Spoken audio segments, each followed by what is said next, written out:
Well, hello, readers and viewers of the Erudite Bibliophile with Wanderlust. I am so excited to bring to you today a historical fiction giant, Kristin Harmel, and she's here to talk about her newest release that has been making all the top summer read book lists and the best new book lists, such as People Magazine, Parade, and Real Simple Magazine. So we're so excited to have her here with us. Welcome. We so Thanks, appreciate Erin. time that you're giving to us and being here with us and sharing a little bit of your genius. Well, So, thanks for having me. I appreciate it. yeah, I first wanted to talk about the title of the new acclaimed release, The Forest of Vanishing Stars, because I felt like it was perfect because it had this dual symbolic meaning. And I literally remember the exact moment when I put together that, it also alluded to the star adorned Jewish families and individuals who fled under the cover of the star-filled night into the vast forest Yeah. to hide from the Germans.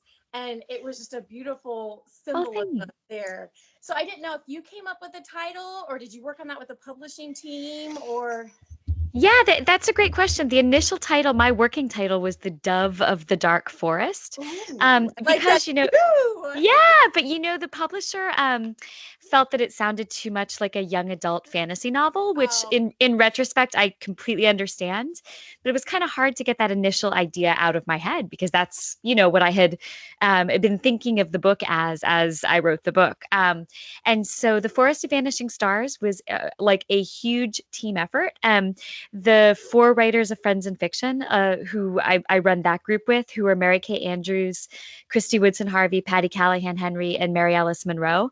I had them on one text chain sending me every idea they could think of. And then I had a separate email chain with my editor, my agent, and my two publicists. And together, throwing out every conceivable word and concept we could think of, that title kind of floated to the top. And the second I heard it, I was like, yes, 100%. That's the title. Like, obviously, but I couldn't get there in my head on my own because I was so stuck on thinking of it as the Dove of the Dark Forest because that had been, the heading of my computer file basically for a right. year. So You look at it every day. exactly. So which text thread did it come from? Oh, I honestly don't remember. I Oh, okay. think I think that it came from the text string with my editor, my agent, and my publicists. But honestly, both text strings were feeding each other because I was sending ideas from one group to the other, and we were kind of jumping off of the ideas that came from the other group too. So it really was a whole total group think. Well, and that's kind of symbolic of kind of how the book world has made this silver lining in the pandemic, Yeah. with having this big, bold emergence of, virtual book author events and book promotions, having these author collaborative series like Ask an Author with Julia Kelly and Wine and Words with Wade. And then, of course, your fabulous ladies of Friends in Fiction. So I didn't know, speaking of author collaborations, has any of that changed maybe what you will use or what will influence you to write in the future, or have you learned any new things? I mean, now that your author community has even further connected with all of these author chats and virtual events, has that changed anything for you in the future? Well, to be honest, it's changed everything. And that's a great question. And we love Julia, we love Wade. Like, I mean, fantastic groups. You're right. There are so many wonderful author-driven groups that have come out of this pandemic. I will tell you first of all that I would not have finished The Forest of Vanishing Stars, and certainly not finished it on time, if it was not for the other authors of Friends in Fiction. We wrote together every morning. That's what kept me going. We would text each other, and it was usually Mary Kay Andrews saying, "Who's up? Who's writing? What's your word count or your word count goal for today?" And it kept me accountable. It kept me Yeah. feeling like I was moving forward with these four other women who were struggling with the same pandemic related writing challenges that I was. So it has already made an enormous difference in terms of just getting that book to my editor, getting that book out the door. But in terms of other things, you asked what I had learned. I've learned in a way that I don't think fully understood before that I'm not alone in this. It's given me such a sense of community that I didn't have before. Those friends in fiction women are some of my very closest friends now. I mean, we probably exchange a minimum of 50 texts a day, and that's a slow day. I'm probably on the phone with at least one of them a day. We really have come to rely on each other. For things both in and out of the book world, which has been really meaningful.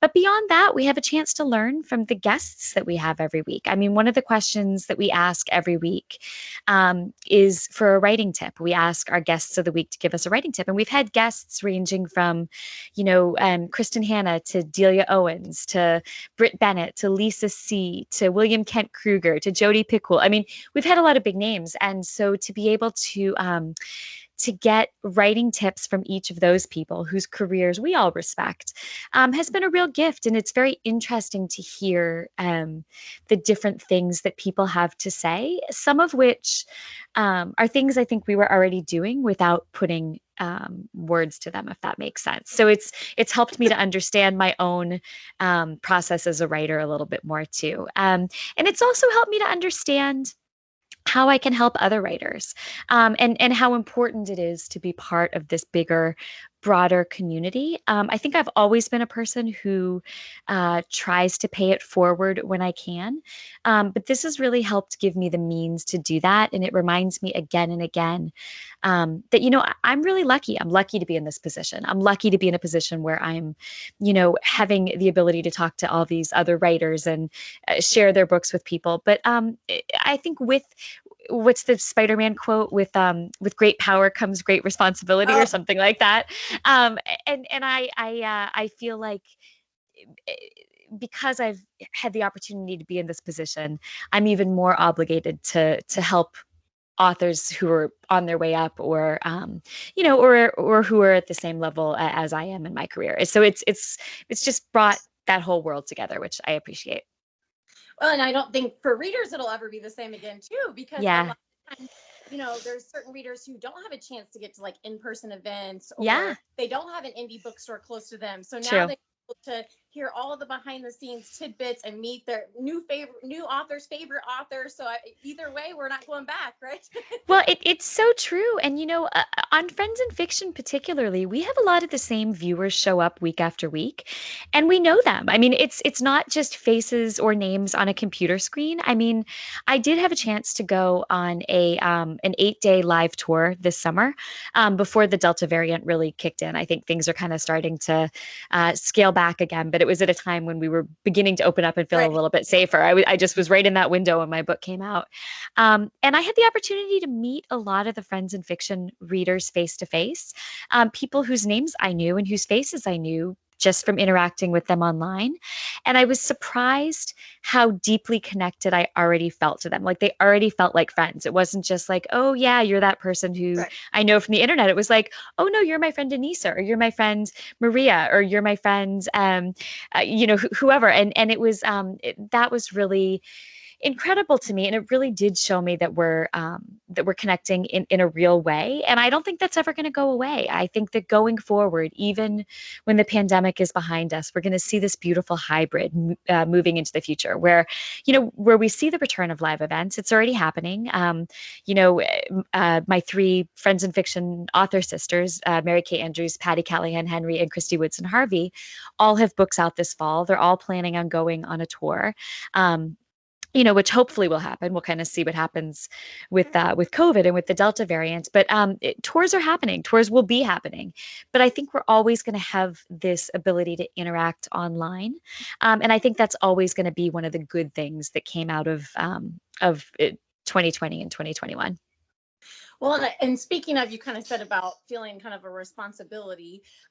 Recently, the actor Mandy Patinkin brought to our attention this quote that was from this book that Oscar and Hammerstein wrote with the music Carousel. And it was like, if one person on earth remembers you, it isn't over. And Yeah. he was saying he like prays and he lists the names of all the people that he's met, Wow. to kind of keep their memory alive, keep their names alive.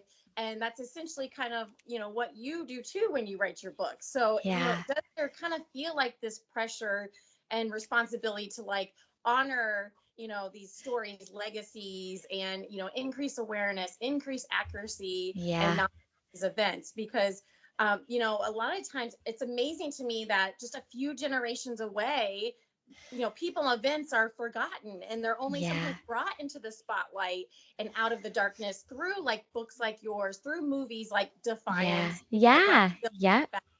And through like ancestry search engines and things like that. So I know sometimes time is a factor, of course, because it's a lot of stories, limited time to Yeah. write. But I mean, does that kind of, do you feel like this kind of extra weight to kind of preserve that legacy, represent them well, try to find any story you can find to bring it out, and unbury it from the past? And I do feel like that. And I don't think it's necessarily a matter of like, I have to find every single person I can and try to weave their story in, but I think it's important to bring out the broader story as told through a smaller lens, because I think it's through that smaller lens or that smaller, more personal story that we become engaged, that our hearts become engaged. And I think that once our hearts become engaged, our brains become engaged. And when our brains become engaged, not only do we remember, but we can carry those lessons forward. And I think there are still a lot of lessons that as a society we haven't quite learned yet from World War II. And I think that it's important to keep talking about that time period. I think it's important to keep remembering the human capacity for resilience and survival in the face of just the most unimaginable things. I think that's a lesson that has probably served us well over the last year and a half. But I think it's important to celebrate um, the heroism of the past and mourn the loss of the past. And in doing both things, to make strides toward making sure we don't again repeat the mistakes of the past. yeah, well, and um two, it's like, um when you were kind of talking about like lessons learned and things like that, you know, do you believe in like serendipitous signs that kind of show you that you're doing what you're supposed to be doing, that it's making you believe like you're on the right path? Because there were so many serendipitous signs Yeah. that together in this book, from, Aaron Bilski living in Florida, where Yeah. I live, and being able to get those personal accounts and stories still at 94 years old, to while you're writing this book and teaching these lessons, your brother sends you the ancestry.com family tree, and you find out that you have your dad's family who can be traced back to that area close to the Nalabaka forest, Yep. and we're of Jewish heritage. And so do you get a lot of times when you write novels these like promising signs and validation, kind of like what happened with this novel, where it seemed like all of the things were pointing you like I you're right, yes. like you're writing out of your norm of World War II France, but this is what you need to be writing. Well, yeah, and that's very much what that felt like to me. Those little signposts along the way kind of made me feel like, okay, yeah, this is the path I'm supposed to be on, and this is kind of the universe saying, like, yep, keep going. Yeah. Yeah, and I had known that my dad's side of the family was Jewish before that. I just didn't know. I didn't know that they were from that particular area of the world. So that was a really interesting revelation. As was, being able to read back through some of those documents that showed me where they were, and that they were still speaking Yiddish in the United States, and that my great great grandmother actually returned to Europe in 1933. I assume to visit family, just a few years before World War II started. So that was kind of interesting. But yeah, there's always little things. I mean, another thing about this book is the initial character of who ended up being called Zeus. His name was initially Baruch, like Baruch, which Okay. I don't know where that came from, but he just was always Baruch to me, right? Like that was his name in my mind. And when I So turned that in was the your name draft, you had made for him. what's that? That was the name that you had made him initially. Yes, Okay. correct. But when I turned in the draft, my editor was like, I'm just not feeling that name. Like it doesn't really match to me, like emotionally, the role he plays in the story. And I was like, no, but I love it. Like that, it feels right to me. She's like, it really doesn't feel right to me, like in a way that jolts me out of the story. And so, I've been working with her for a decade now. I trust her entirely. So, when she said that, I was like, okay, then we need to come up with a new name. But it was uh, months before the book came out, but after it was turned in, after we had changed the name and everything, I ended up getting some interest from a producer on a previous book of mine, which we ended up optioning to someone else. But the producer and I have become very good friends, and we're working on several other projects together. And I feel like he was one of those people who just came into my life at exactly the time he was supposed to. And, we're meant to have this friendship and we're meant to have this professional relationship. And his last name is Baruch. So I shared that with him. Yeah, it's weird. It's like I feel like I brought him from the universe into my life, right? And I think I shared that with him a few weeks after we'd begun working together. And I'm still to this day not sure that he entirely believes me, or whether it was just like I'd made it up. Oh yeah, there was also a character named Aaron Wallace in the book. No, but no, I'm just kidding. But no, I just, that was another thing along the way that made me think like, all right, like things are going along the right path, you know? Well, and I kind of love those like ancestry shows that use like the genealogy experts to help like celebrities find like their family lineage and find Yeah. their and expose all the amazing secrets. And I saw recently that they wanted to do a show where it was more like everyday people and wanting submissions for that. And I was like, oh my gosh, Kristin Harmel should totally apply That for would that. be cool.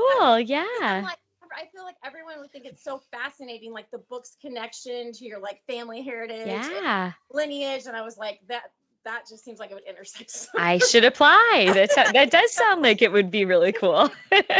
Producers for TV and movies and Exactly, right? but I also wanted to touch on your research because you just did a staggering amount of detailed research to really enrich the authenticity of the book and just increase its depth and its substantial validation.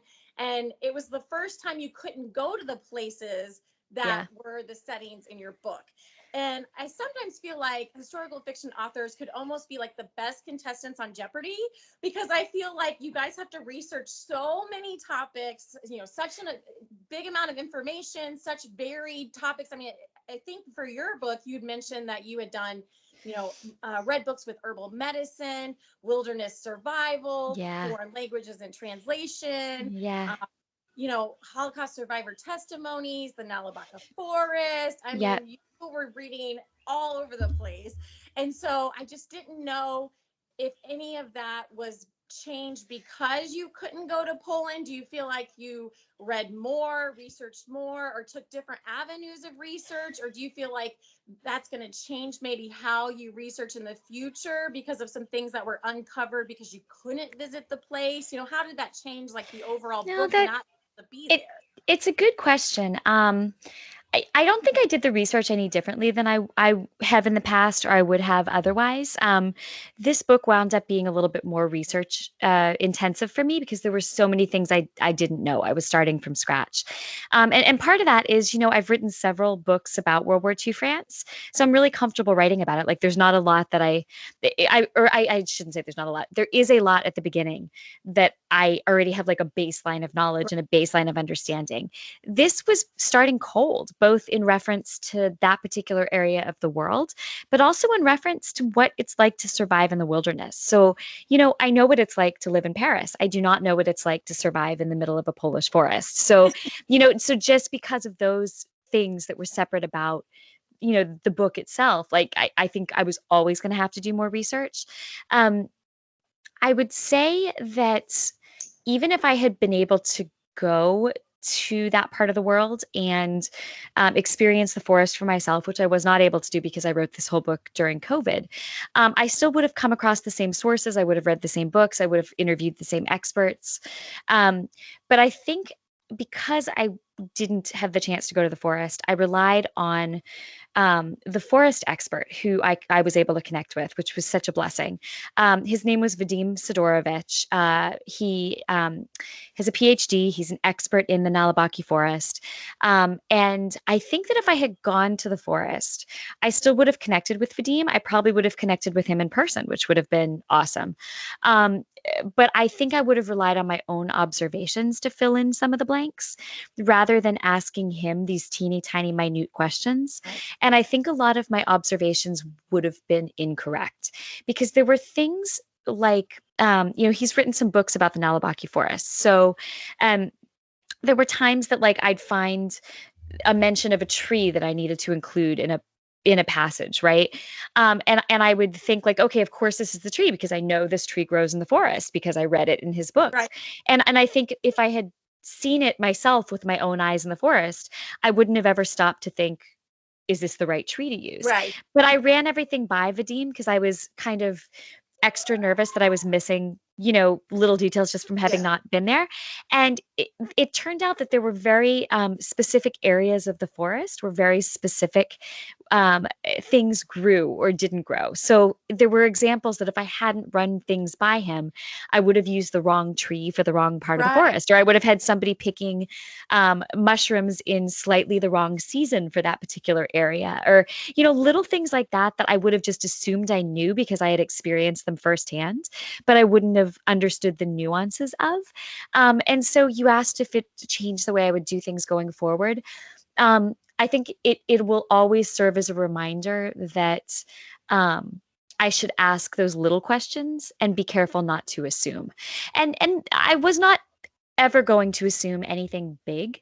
And quite honestly, if I said an oak tree grew in this particular part of the forest and I was 2 miles off, you probably wouldn't have noticed, and it probably would not have disrupted your reading of the book.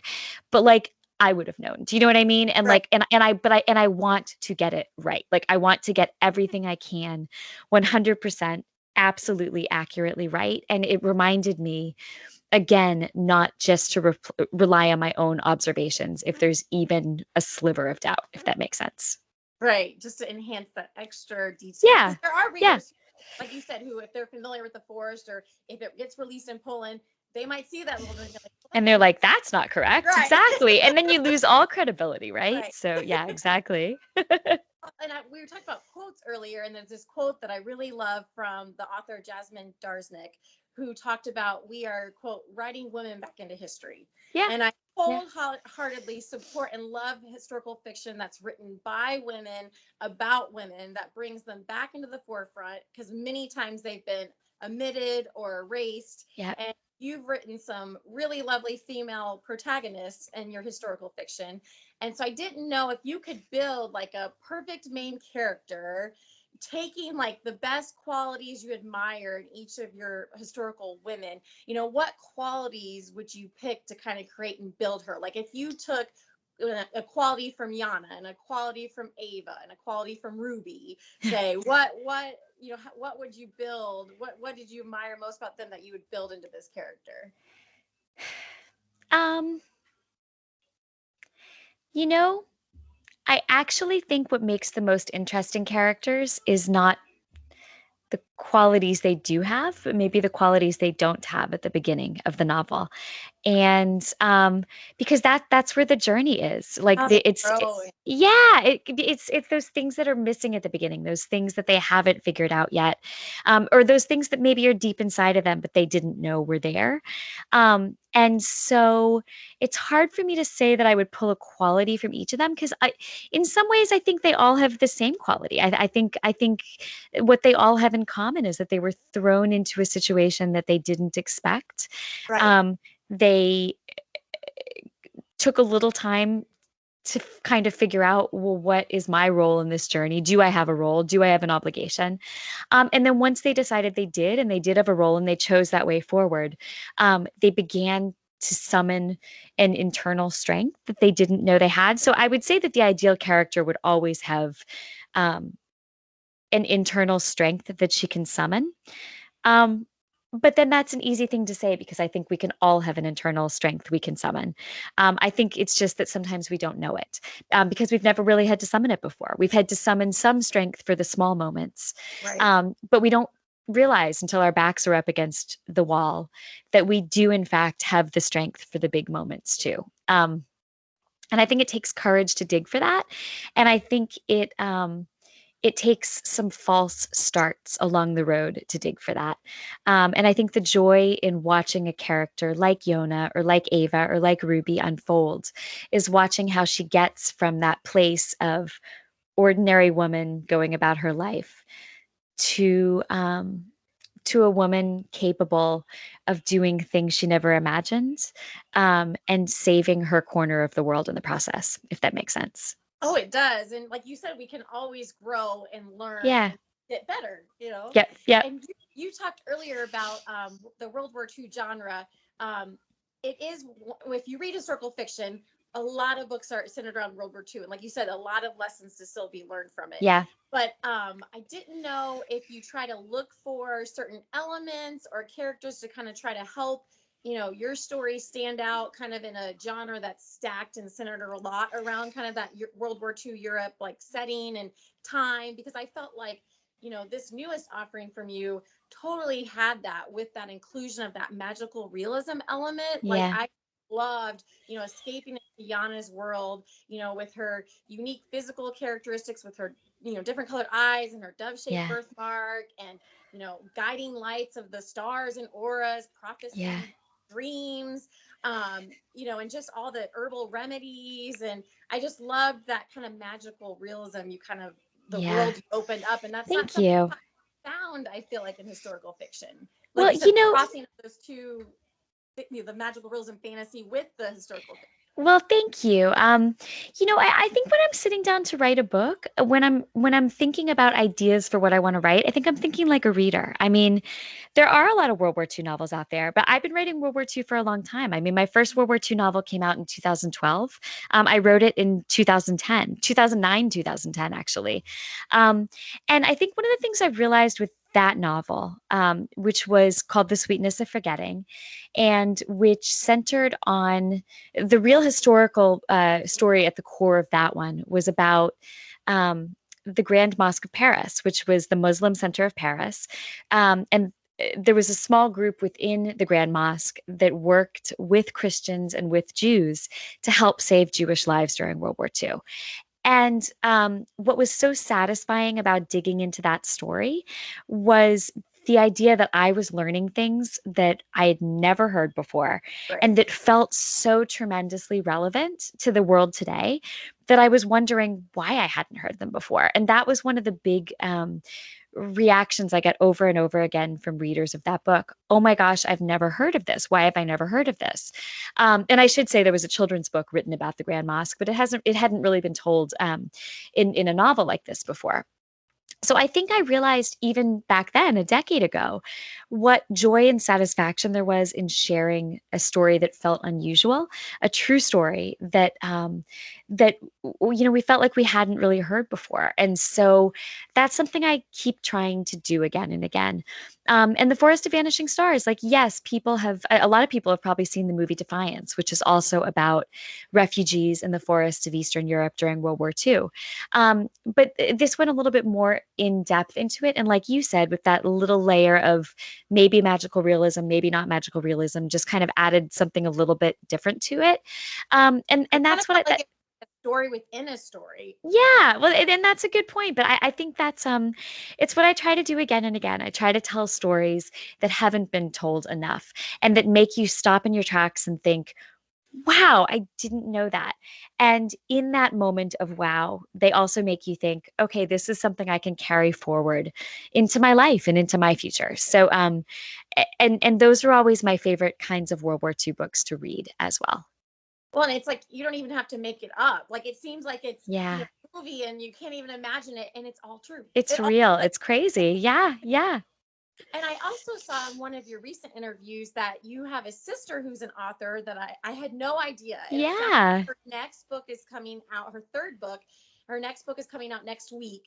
It Um, is. Yeah. yes, Karen Cleveland. You can Yeah.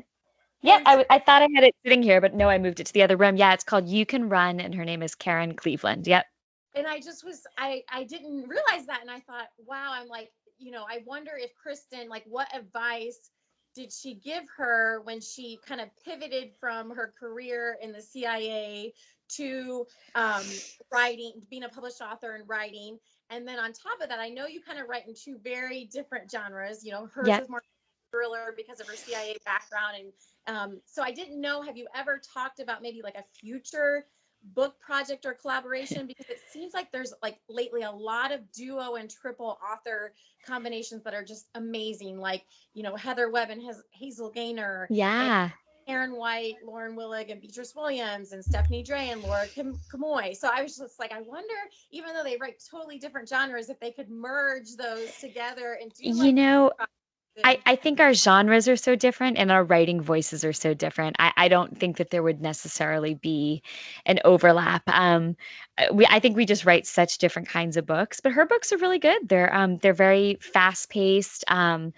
They are really informed by her past as a CIA analyst. So she has a lot of details in there that you wouldn't ever have as right. someone who hadn't had that experience. So that's really, I think, the big thing she brings to the table, which is awesome. But yeah, her books are great, and they all three of her books have to do with women working at the CIA, or I think actually her second one's FBI, but women who have children who whose children are in peril in some way, and that's interesting too. So it's her, she writes a very specific thing, and it's really great, and I do hope people will pick up You Can Run when it comes out this Tuesday, the 31st.